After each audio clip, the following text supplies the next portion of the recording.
talked. Excuse my language. We talked about me getting hotels for weeks. I'm like, yo, give me the rate to get. But I'm like, you know what?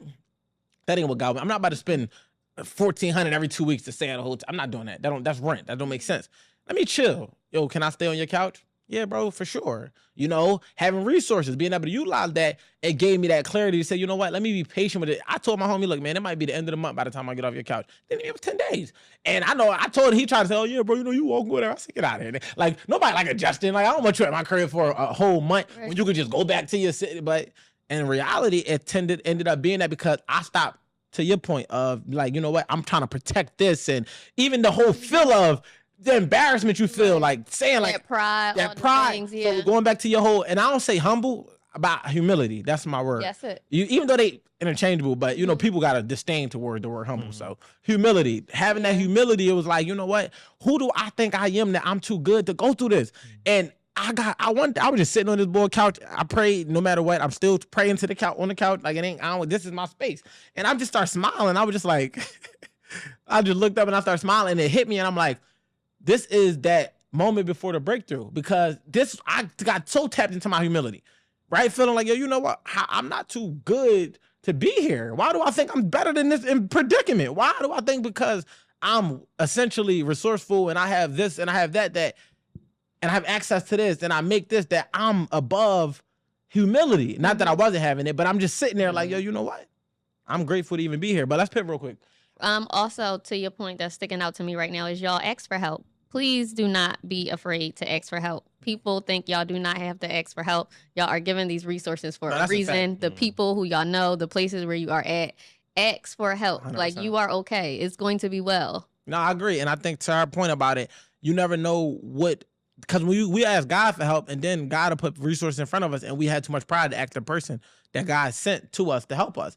Exactly. So you praying like, yeah. God, I need help. Yeah. You got some. That's your help, man. But that's why, to your point, that was one of the things that, now I didn't make it like a big thing because ultimately I had all of the resources. I knew it was deeper than that. I asked for the help. I needed a person like, all right, let me shack at your spot, which takes a lot because I could have just grabbed the hotel. So, you know, to her point, but the other part of it is understanding when you ask God for stuff, you can't control how He gonna send it.